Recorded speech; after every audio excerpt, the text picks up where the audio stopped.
Yes. Yeah. But like the comparison, like with me and some of the other guys. So that'd be something neat to see, the Harris Centers. The Pirates playing in Williams. Welcome to Not a Sports Podcast, episode 41, the home of sports talk for everyone. I'm David. I'm Jason. Welcome aboard. Funny thing tonight, just watching college hockey, which the Frozen Four is just around the corner on that one. And Michigan just won the Big Ten championship.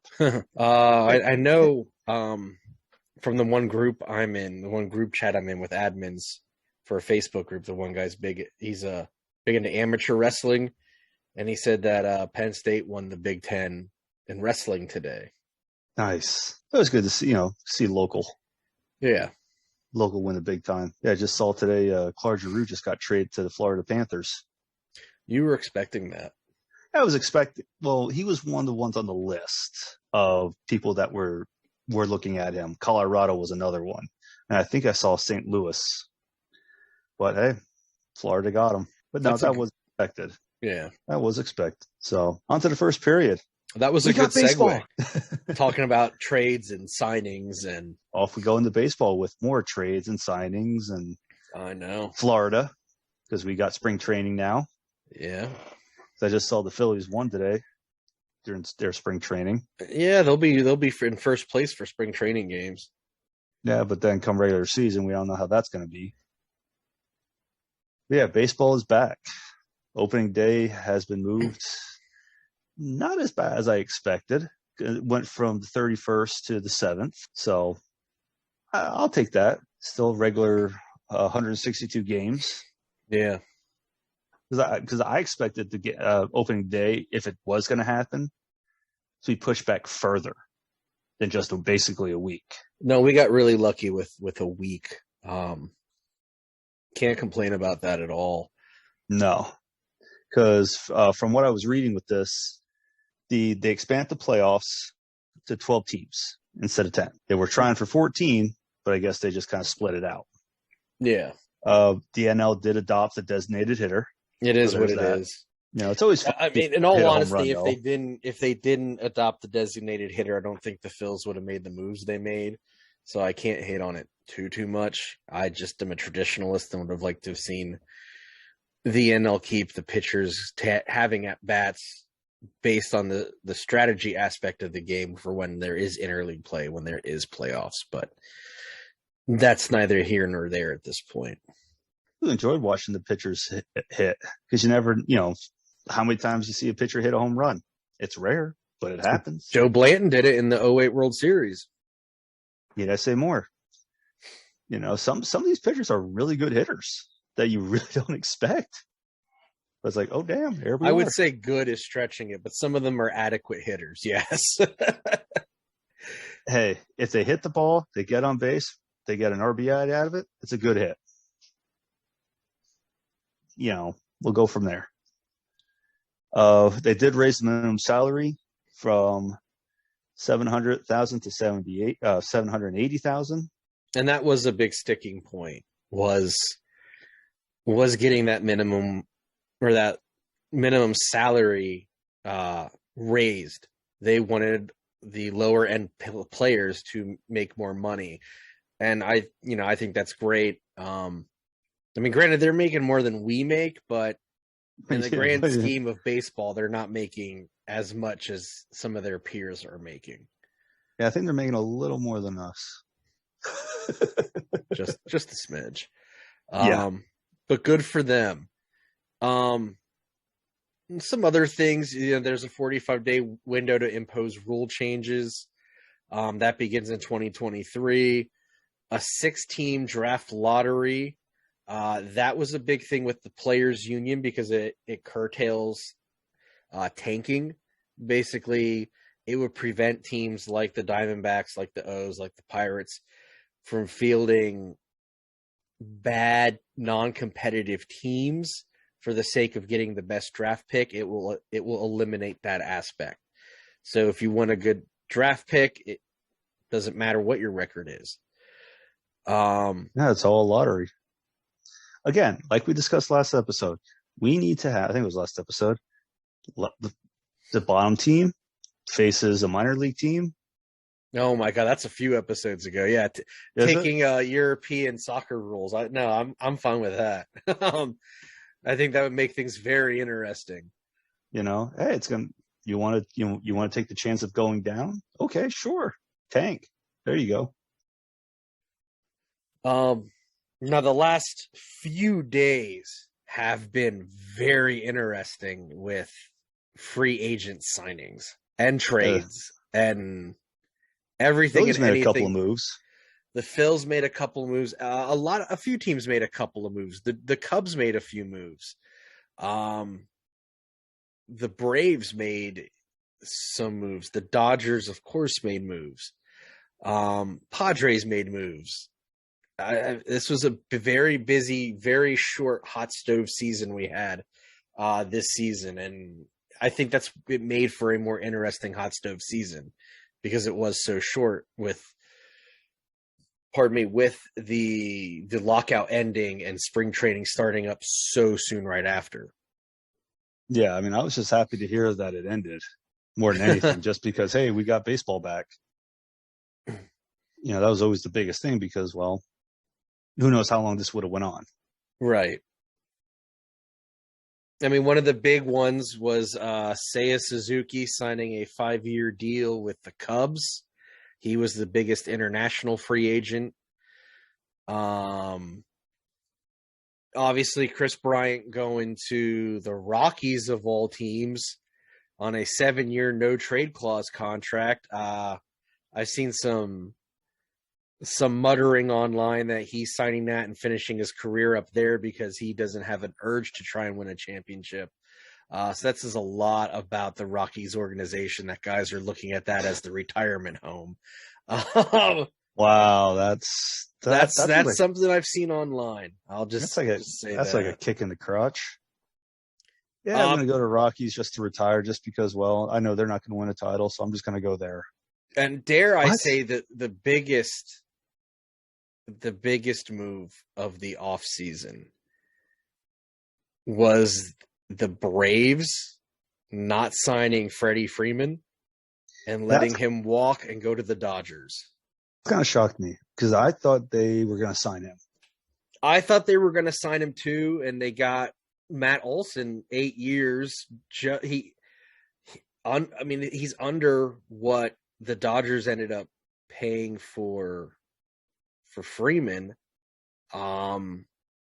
He's younger, obviously. I myself, and I think a lot of people, especially Braves fans, assumed Freeman was going to be a lifer with the Braves, and it just didn't work out that way. And it's kind of sad. And I mean, he had a really classy farewell post. I think it might have even been in the paper in Atlanta. And it says a lot about him as a player that he is leaving on a high note. He's tipping his cap to the team and the city and the fans. But I think those will be some interesting games coming up. Yeah. Oh, yeah. Yeah, I feel it's going to be interesting. The Nats signed Nelson Cruz, who is, I think, age 41, to a 1-year deal, pretty much to be DH. And yeah, we probably should. Oh, well, there's some more. The Twins signed Carlos Correa, who was another big free agent. Everyone kind of started to assume he was going to end up signing back with the Astros. That didn't happen. The Yankees traded Luke Voit away. And the rumor with that is that Voit got into it at spring training with then teammate Anthony Rizzo because of how Voit was treating the Yankees prospects. Oops. And the rumor is they had to be physically restrained from each other. Oh. So if that is true, that trade was probably necessitated because of that. Yeah. No, yeah, I would say so. Yeah. Yeah. So, yeah, if he's going to be bad for the team, we don't need him on here. And that's what it kind of sounds like. And again, that's just a rumor. I've seen it on Twitter. I've seen it on Reddit. But I think where there's smoke, there's fire. And I think there's smoke with that story and why he was traded. Well, if it's on the internet, it all has to be true. I'm not saying it's true, but I'm just saying it's interesting, the timing of that happening and then him getting traded. Interesting. The coincidence of things. But yeah, there's definitely some big moves. I mean, now the Phillies making some good moves. Andrew McCutchen went to the Brewers. Well, I mean, Kutch was a free agent anyway. Yeah. I'm torn with Kutch because Kutch was not producing the way he used to. And he's getting older. He's injury prone. Not taking anything away from the great career he had leading up to him coming to the Phils. He was a player who wasn't a Philly who I loved watching. I loved watching him as a Pirate. And when the Pirates made the playoffs a few years back, I was happy for Pirates fans. Pennsylvania pride, I was cheering for the Pirates because I know the team's history and I know how good of a player McCutchen was. It didn't happen. It didn't happen for him in Philly either. I think wherever he goes, maybe on the field he's not an asset, but I think in the clubhouse he's a big asset. So that's kind of why I'm sad to see him go. But I mean, he's a hard-working player. He is. He's really a player that kind of just digs deep and goes. But let's not lie or kid ourselves. The big moves the Phils made were signing Kyle Schwarber and Nick Castellanos. Tongue twister. It's going to be all season. No matter how many times, they say it, it's just going to be a mess. Well, the terms for Kyle from what I'm reading here, is 4 years, but the terms are not disclosed yet. From what I've been seeing, I've yet to see the terms on that one. $79.5 million, I believe. Is that what that was? Because everything I've seen, unless I missed it, which is possible, but from MLB.com, under the news and the move so far, it says the terms are not disclosed. I saw 70 because it's just under 20 mil a year. So he's not hitting 80 million. They got him for under 80 million. And then, I mean, the bigger one, more so because the Phils broke the luxury tax for the first time ever in team history, is Castellanos. The rumor is 5 years, 100 million. So that put him over the luxury tax for the first time. And really, this opens the door for them to make bigger moves at the trade deadline. Who knows what's going to happen now? Yeah, according to MLB.com, it's 5 years, 100 million on that one too. So, I mean, as a Phils fan, I'm cautiously excited.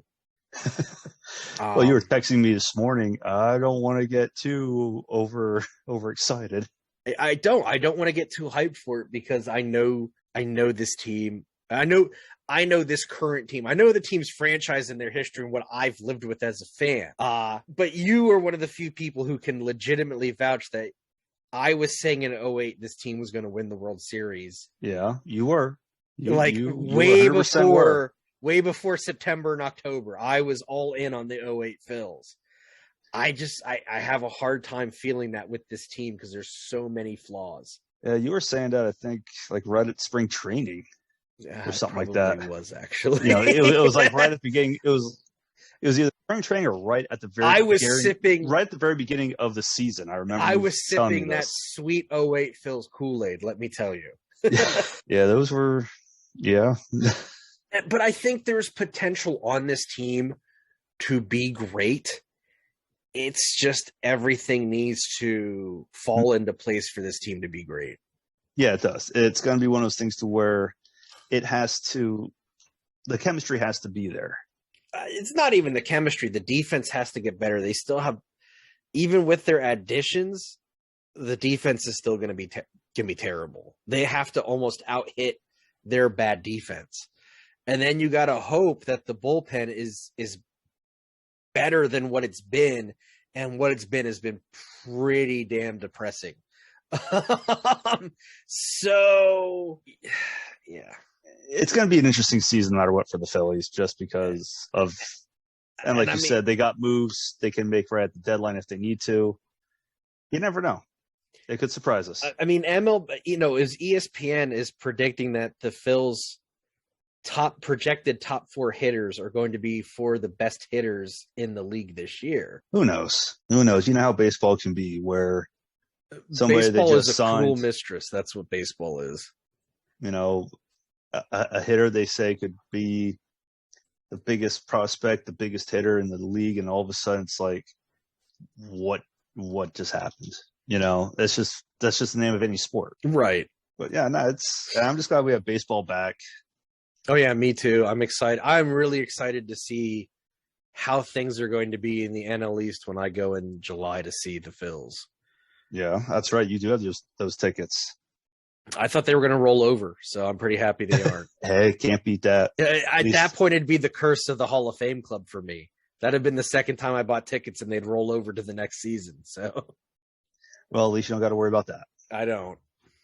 Well, no, yeah, because I forgot about the spring training games, and that started. And when I was just on my phone, I saw the Phillies were playing the Blue Jays, and it's like, oh, Phillies, okay. Okay, they won. Awesome. Okay, it's a good start. Good spring. I know they tied the other day, but at least baseball season's here.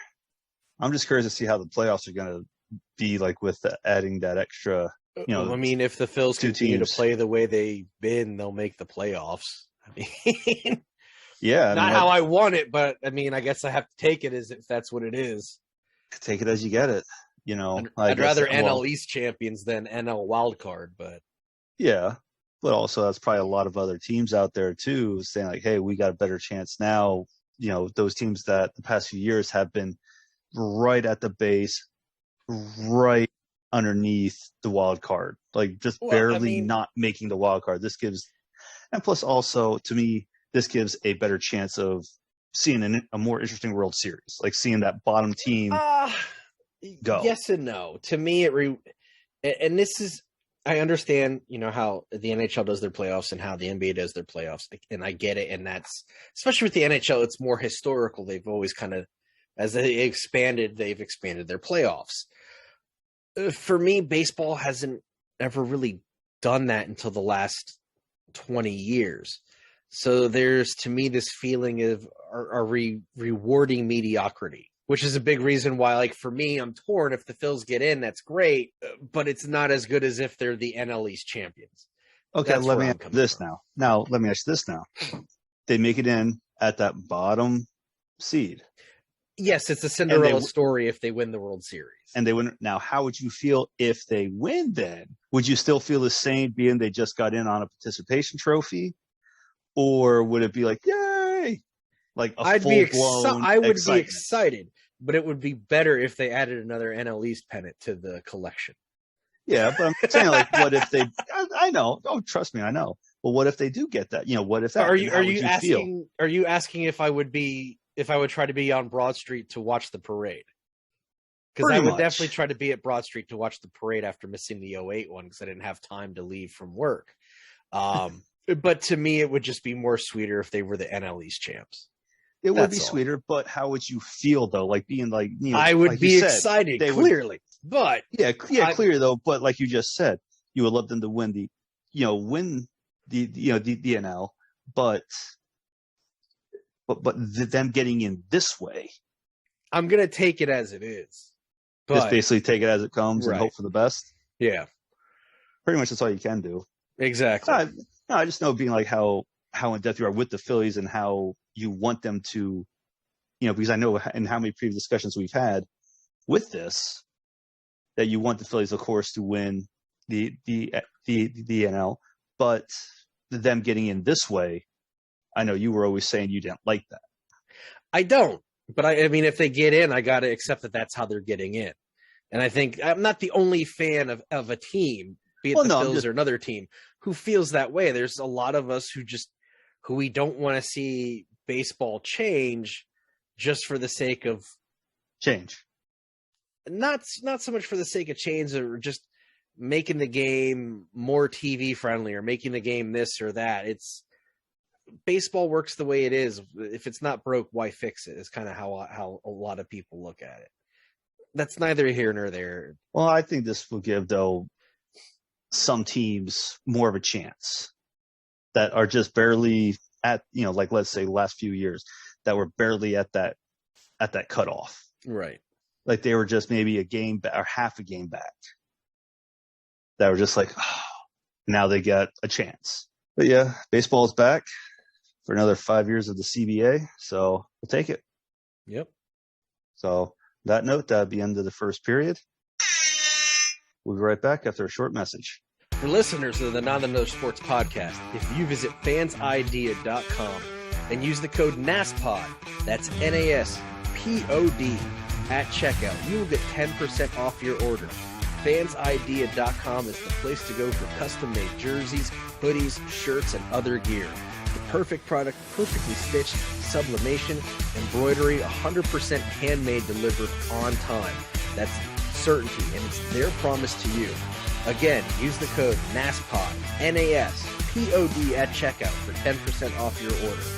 If you're watching the show on YouTube, you can see me with my NASPOD sublimation t-shirt. If you're looking up at the screen and you see David with his NASPOD custom-made embroidered hockey jersey in Flyers colors, might I add, you can see that we are customers of this product, and we believe in fansidea.com, and they believe in us, and that's why they're giving you, the listener, 10%. Again, NASPOD at checkout at fansidea.com.